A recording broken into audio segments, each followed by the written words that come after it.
Hello and a warm welcome to the weekend edition of the Tamil Nadu Brief. I'm Sam Daniel. Today we have a special guest, Luisa Montalvo. She won the Public Speaking World Championship organized by the Toastmasters International in 2024. She's in Chennai now to be part of the Toastmasters District Conference, delivering the keynote address. Luisa, thank you very much for your time. Such a joy speaking to you. Thank you. To begin with, why is public speaking so important? Public speaking will allow the average person to be able to express themselves, to be able to advance themselves, and if there's anything that they're wishing to market or to put out there, public speaking will be the platform for you to be able to do that. You've won many championships. You speak all over the world. What's the joy of public speaking?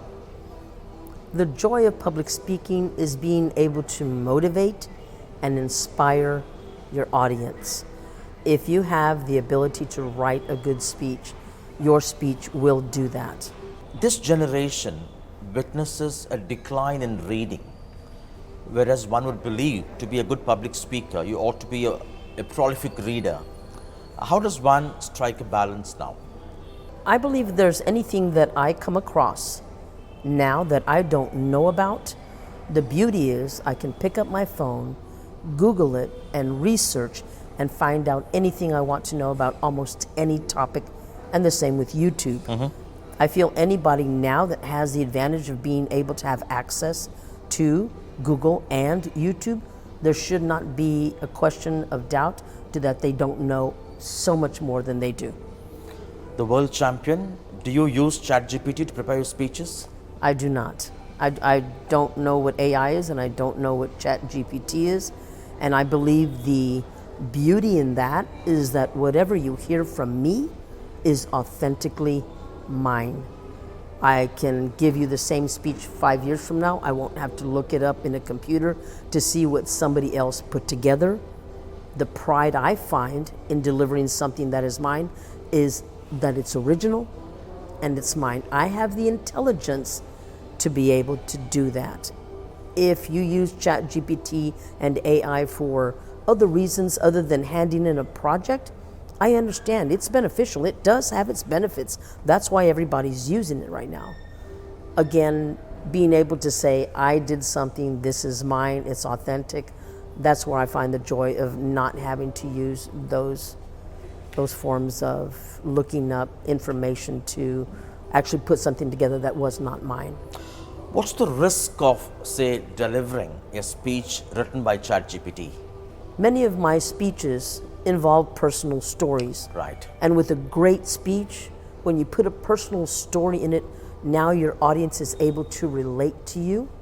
However, with Chat GPT and AI, there is no personal story. So I feel the downfall is there's no connection with the audience if you're using it to write a speech. Personal stories are very important in public speeches. Absolutely, absolutely. If you don't put in a personal story, I feel it's a report. Right. And if you're going to give a report, and if that's what the objective is, that's fine. But if you're wanting to sell or motivate or inspire your audience for something different, you throw in the personal story and now the audience is relating to you. Give a sense of, say for instance, someone has invited you to give a speech. You have 10 days time. Give us a sense of the layers of preparation, how and what you go through. The first thing, first and foremost, is you want to ask whoever's asking you to give a speech, what do they want out of your speech? Do they want you to promote something? Do they want you to motivate and inspire their employees? Whatever it is, find out what that is first.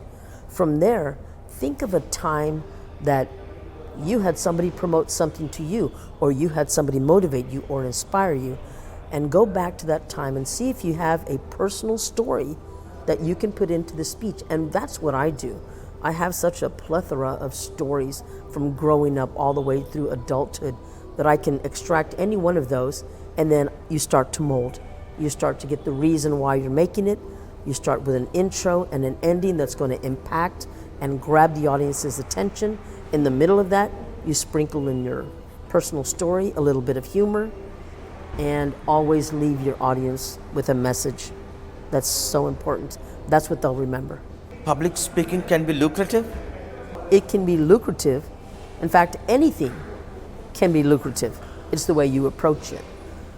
Public speaking, there are so many people out there right now that are wanting to be public speakers, and some have actually made an entire career out of it, and that's great. They know not only do you have to be a great public speaker, you also have to be able to market yourself. You have to be able to be a valid speaker, and you have to have a message people want to hear. So, can it be lucrative? Absolutely, yes. What would be your 3 tips for beginners and for late starters? Well, to me, there's no such thing as a late starter. You find public speaking when you find it. You're not late because there's an easy way to catch up. So It's not really late. But the 3 tips I think I would give anybody just starting in public speaking is, one, and it's probably the main one, is to try to start to get over the fear of public speaking, because that's what many people have. And that's what hinders them from being able to go on successfully and be a public speaker. So if you need to get over your public fear or your fear of public speaking, that's where Toastmasters International does come in and helps you to do that. Number 2, I think for people just beginning, realize that when you are going to start public speaking, you have to have a message. Don't get on stage and talk just to hear your voice. What is the message you want your audience to hear? And number 3, whatever it is you do, the more authentic you will be, the more relatable you will be. Any particular public speaking technique that's often or largely underrated?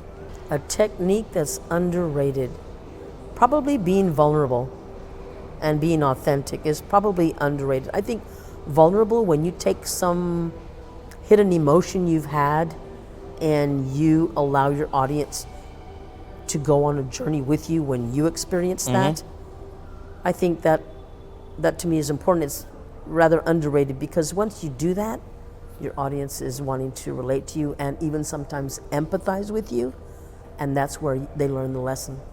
Some speakers are very spontaneous, some carry notes. What's your style and what would you recommend? Both styles work. It depends on what kind of speaker you are. I am a spontaneous speaker. Now, the beauty of that, I think, is what I like to do, is if someone says something or something triggers in my mind about an idea, I'll grab my phone, I'll hit voice record, I'll record the message and then put it down. And then at the end of the week, I'll go back and review all the things I've learned, all the things I've heard. So when somebody says, "Can you give us a speech on this?" I say, "Yes, absolutely. I've got the perfect item to put for that speech." People writing notes, that's okay, because I think people that write notes either have a way where memorizing may be difficult, and sometimes when you memorize, it doesn't sound real. It sounds like you rehearsed it. It's too polished, if you can believe that. So I understand where people will read notes, and sometimes they'll just need 2 or 3 words to get them to go on to the next segue. And some people need that, and that's okay. I have used notes before, so I don't say it's not the thing to do. I think it depends on the situation and the speech. A regular public speaking or a speech and a keynote speech, how would you distinguish? What's special about keynote speeches? Again, a keynote speech, they're inviting you somewhere because they feel you have the potential to do what they want you to do. If they want you to inspire, if they want you to motivate, if they want you to inform. When you're a keynote, most of the times they have an agenda they want you to be able to follow or to meet. When you give a speech, a public speech, and they say what you want, you can do anything, you can say anything, and so now there are no limitations. Whereas with keynote, you have to be considerate of what it is they expect your speech to deliver. Public speakers also are sometimes conscious about stress, intonation, and speed of the delivery. What's your style? What would you recommend? My style 12 years ago when I first started competing was I spoke so fast that people could not understand me. My diction and enunciation was not very clear.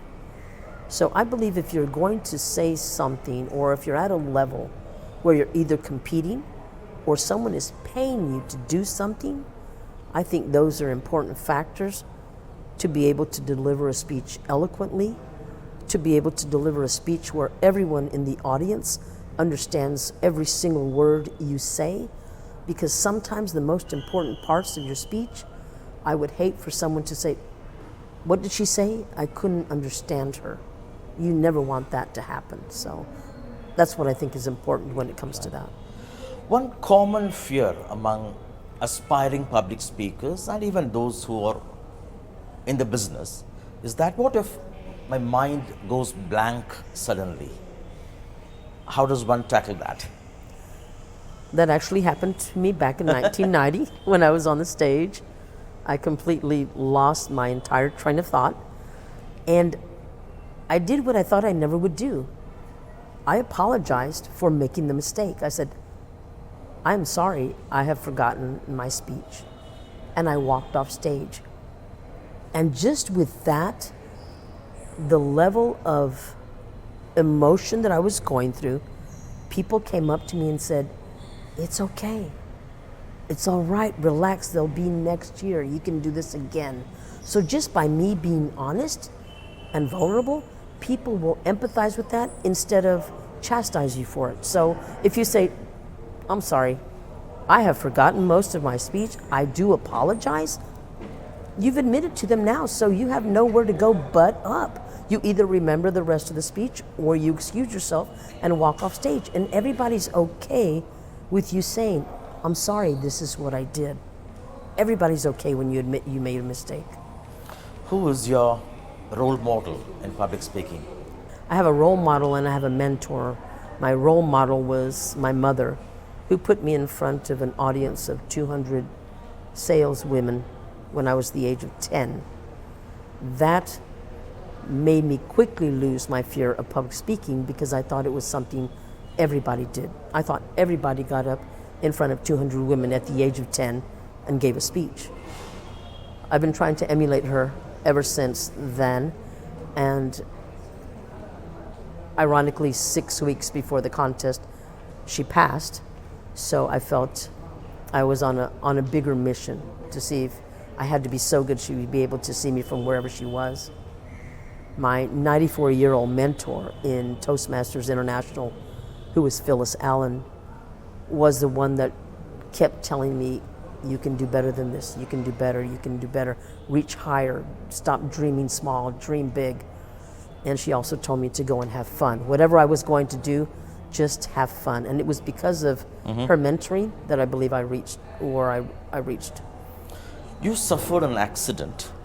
Did that have any impact on your public speaking passion?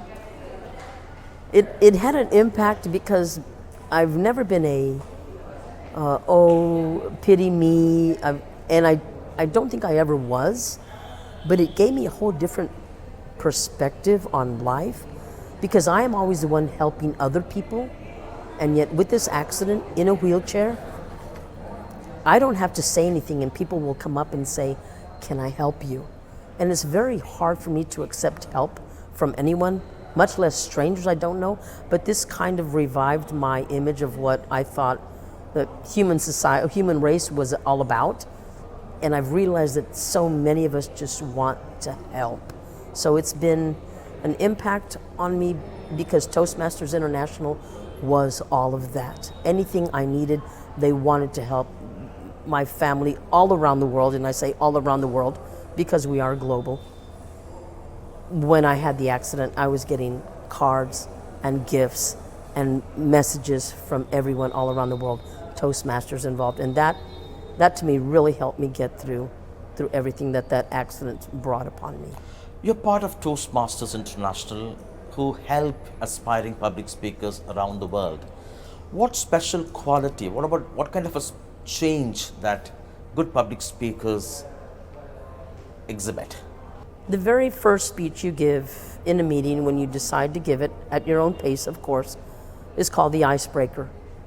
And you get up and speak for 4 to 6 minutes and you talk about yourself. And to be able to take possibly a video of that speech and then go back and have that same person deliver a speech 6 months later, and to see the transformation Right. of how they gain confidence and how they are slowly losing the fear of public speaking and how they're now able to respond to impromptu questions. That transformation is unbelievable sometimes, unbelievable. So in that sense, Toastmasters International transforms people. Absolutely, absolutely. In more ways than you can imagine. Luisa Montalvo, joy speaking to you. Thank you for your time. That's all the time we have for on this weekend edition of the Tamil Nadu Brief. Hope you liked it. See you next week. Goodbye.